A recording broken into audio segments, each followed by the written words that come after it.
members of the jury, this plaintiff seeks damages in this action, claiming that the injuries received were due to the negligence of the defendant in the manner of the operation of his automobile. Those of you who are experienced as jurors probably know that there are two cardinal things that must be proven by a plaintiff before that plaintiff can recover in a negligence action. First, it must be established here by a fair preponderance of the evidence that the injuries complained of came about solely through the negligence of the defendant. Secondly, it must be established by the plaintiff that the plaintiff was free from any contributory negligence. If there is a failure of proof on those two subjects, the plaintiff cannot recover.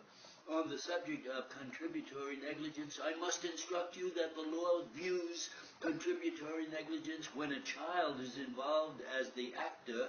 in a different way than where a grown person or a person of mature years is involved. Usually the view is that if a child has reached the age of 11 to 12 years, it is supposed to be old enough to take care of itself and exercise reasonable care in using the streets.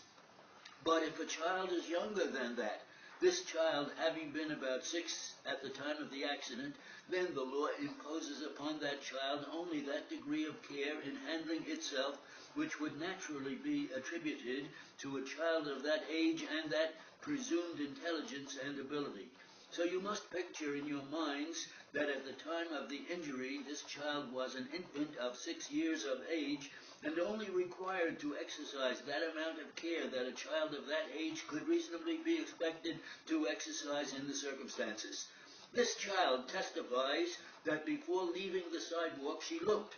that she had been instructed by her mother always to look to see if any vehicles were approaching before crossing the street.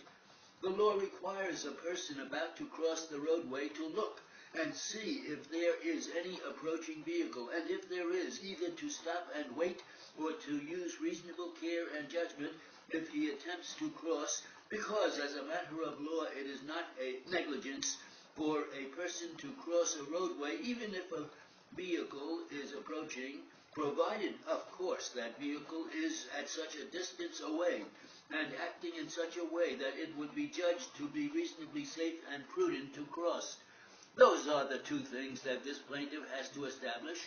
that she was free from contributory negligence on the basis that I have instructed you, and secondly, that the accident came about solely by reason of the negligence of this defendant.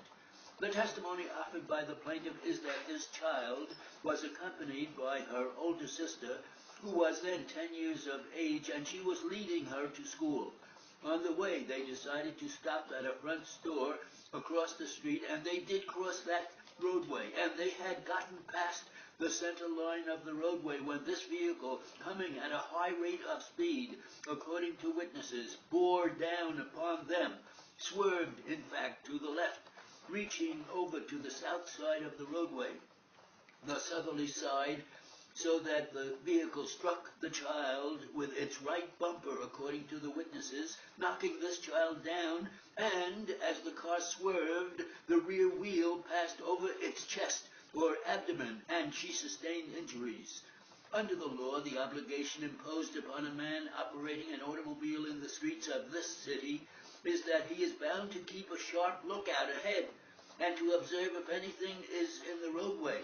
or crossing the roadway so that he can avoid hitting it. He is bound to travel at such a rate of speed that his machine is under control, so that if necessary he can stop.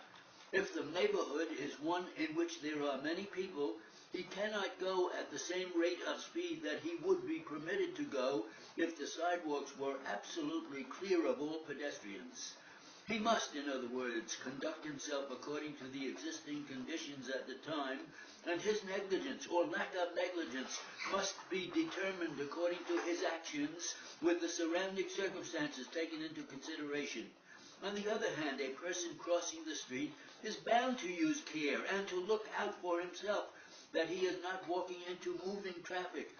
The law imposes upon him the obligation of looking before he steps into the roadway, as I told you before, to see that a vehicle is approaching. In other words, the law on behalf of both parties is founded on common sense. And the way to measure that is on the facts established before you, that you believe to be the facts.